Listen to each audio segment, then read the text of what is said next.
وَكُلُوا مِمَّا رَزَقَكُمُ اللَّهُ حَلَالًا طَيِّبًا، کھاؤ اس رزق میں سے جو اللہ نے حلال اور پاکیزہ دیا ہے۔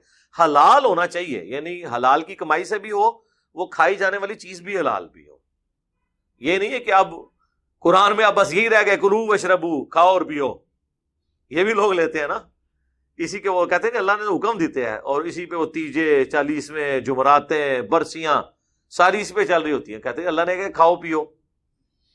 واتقوا اللہ، اور اللہ کا تقوی اختیار کرو، الذی انتم بہ مؤمنون، وہ اللہ جس پہ تم ایمان لاتے ہو، یعنی جس اللہ پر ایمان لانے کے دعوے دار ہو نا، اس کا تقوی اختیار کرو، ڈر جاؤ۔ صرف اس کو ماننا کافی نہیں ہے، اس کی بھی مانو۔ یہ اس کی ماننا ہے نا جو اللہ تعالیٰ بار بار یہ کہہ رہا ہے کہ جو میں کہہ رہا ہوں نا وہ کرو۔ اچھا، اس سے آپ کو ایک اور بات بھی پتہ چل گئی۔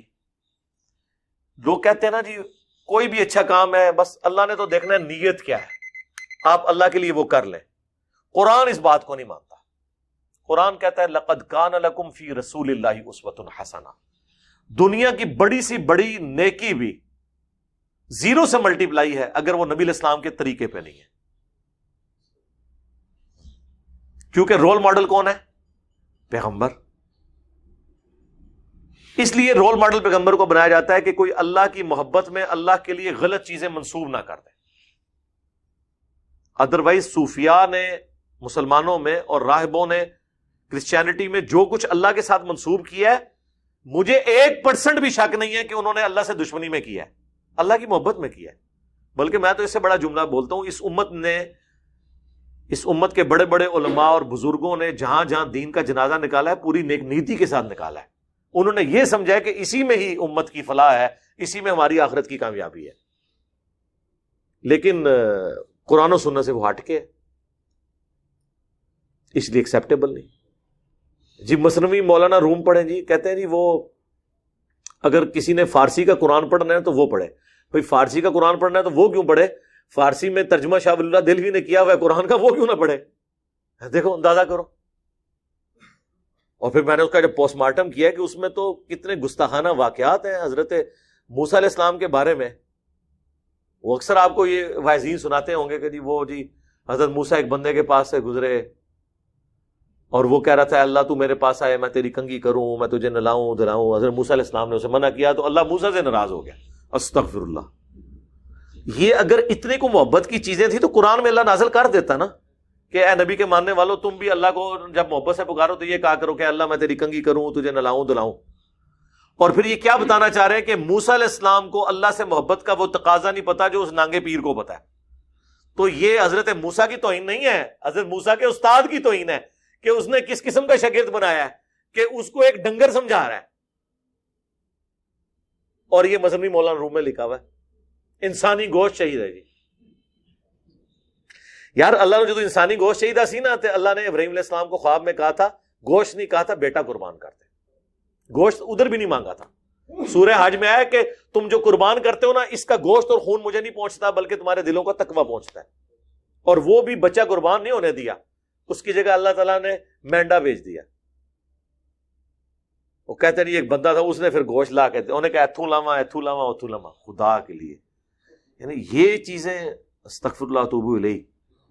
ایک طرف تو ہمیں یہ تعلیمات ہے کہ اپنے راستے سے تکلیف دہ چیز بھی ہٹا دینی ہے، اس میں یہ چیز بیٹھتی ہے کہ آپ نے اپنے آپ کو تکلیف دینی ہے۔ تو یقین کریں کہ اس سے بڑے کہ ہم کو اب کیا کہیں کہ کتابوں کا خدا اور ہے بابوں کا خدا اور عرض نہ کریں کہ مرنے سے پہلے ہے مسلمان کر لے اس پہ غور، کتابوں کا خدا اور ہے بابوں کا خدا اور۔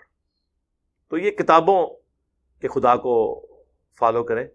وہ مری کے ایک پیر صاحب تھے، فوت ہو گئے ہیں، اور جڑے کہتے سن جنہوں طواف دیاں دعاواں نہ آندیاں ہن وہابیاں نوں گالاں کڈے۔ جس کو طواف کی دعائیں نہ آتی ہوں تو وہ طواف کعبہ میں وہابیوں کو او تہاڈی ایسی تیسی، تہاڈے بنانے والے دی ایسی تیسی، پوری ایکٹنگ کر کے انہوں نے بتائی۔ تو وہ ان کا ایک ٹی وی چینل بھی انگلینڈ سے چلتا ہے، اس میں نے خود سنا، وہ کہہ رہے تھے کہ جی مجھے لوگ کہتے ہیں درس دو درس دو۔ میں نے کہا یار درس کس چیز کا دوں میں؟ پھر کہتے ہیں اللہ نے میرے دماغ میں ڈالا کہ مصری مولانا روم کا درس میں شروع کروں۔ قرآن نہیں پایا۔ وَأُوحِيَ إِلَيَّ هَذَا الْقُرْآنُ لِأُنذِرَكُم بِهِ وَمَن بَلَغَ۔ اے نبی تم فرماؤ مجھے تو قرآن اللہ نے اس لیے وحی کیا ہے کہ میں تمہیں بھی ڈر سنا دوں، جس تک یہ کتاب پہنچ جائے اسی سے ڈر سنائے، اسی کی بات آگے کرے۔ فذکر بالقرآن من یخاف وعید، اے نبی قرآن سے تذکیر اور نصیحت کریں اسے جو اللہ کی دھمکی سے ڈر جائے۔ وَلَقَدْ يَسَّرْنَا الْقُرْآنَ لِلذِّكْرِ فَهَلْ مِن مُدَّكِرٍ، اور قرآن کو نصیحت حاصل کرنے کے لیے ہم نے آسان کر دیا، ہے کوئی نصیحت حاصل کرنے والا؟ لیکن سر یہ سب کچھ قرآن میں ہی لکھا رہ گیا۔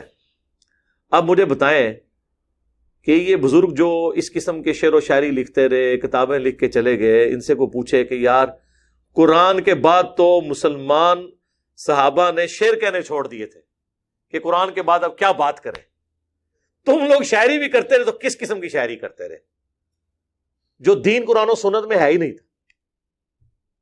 بس وہ ایک نسل در نسل گمراہی کا سلسلہ چلا، اور جو کوئی کھڑا ہوتا تھا تو چونکہ اس وقت حکمران ان کے غلام ہوتے تھے، ایسے بندوں کو راستے سے ہٹا دیا جاتا تھا۔ ادروائز یوٹیوب اس زمانے میں ہوتا تو آپ کو کئی باغی پچھلے 1000 سال میں نظر آتے، کئی ایک باغی۔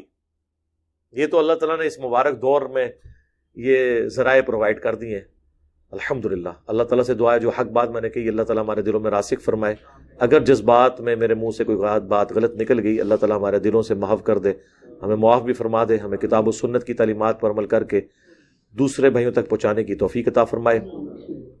سبحانک اللہم و بحمدک، اشہد ان لا الہ الا انت، استغفرک و اتوب الیک، وما علینا الا البلاغ المبین۔ جزاکم اللہ۔